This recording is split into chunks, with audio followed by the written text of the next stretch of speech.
গ্রামের নাম আনন্দপুর। যেদিকেই চোখ যায় এ যেন বেঁচে থাকার জন্য লড়ে যাওয়া মানুষের সংগ্রাম। নৌকা ছাড়া কোথাও যাওয়ার উপায় নেই। সড়কের উপর দিয়ে বইছে প্রবল স্রোত।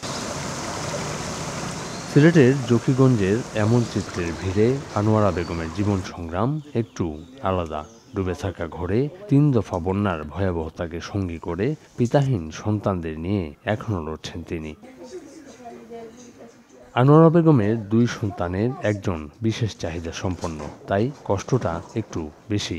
বন্যার পানিতে ডুবে আছে রান্নাঘর, তাই শিশুদের খাবারের কষ্টের কথা বলতে গিয়ে কান্নায় ভেঙে পড়েন তিনি। কালকে বিকালে বাচ্চাদের সিরা 2টা খাওয়াইছিলাম সিঁড়ি দি পানি দি, এখন আবার কিছু খাইছি না। খালি আম্মা গো কিতা খাইতাম কিতা বাবা ঘরে আমি খানো পাইতাম।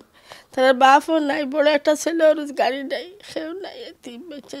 আনন্দপুরের অন্য একটি ঘরে থাকেন ষাটোর্ধ্ব বৃদ্ধ আবুল কালাম। রিকশা চালিয়ে কাটিয়েছেন জীবনের পুরোটা সময়। বন্যার ভয়াবহতায় ৩ সপ্তাহ ধরে ঘরে হাঁটু জল। স্ত্রী সন্তানদের পাঠিয়েছেন দূরের আত্মীয়ের বাড়িতে।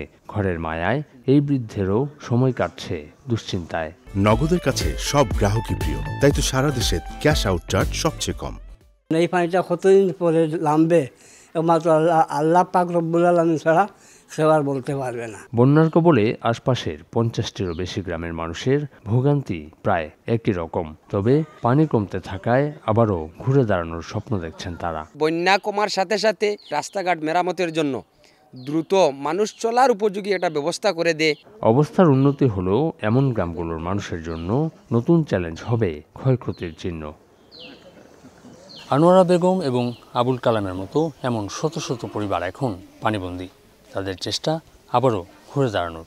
স্বাভাবিক জীবনে ফিরতে তাদের হয়তো একটু সময় লাগবে, কিন্তু এই মুহূর্তে সরকারি একটু সহযোগিতাই পারে তাদের জীবনকে আবারও স্বাভাবিক জীবনে ফেরাতে।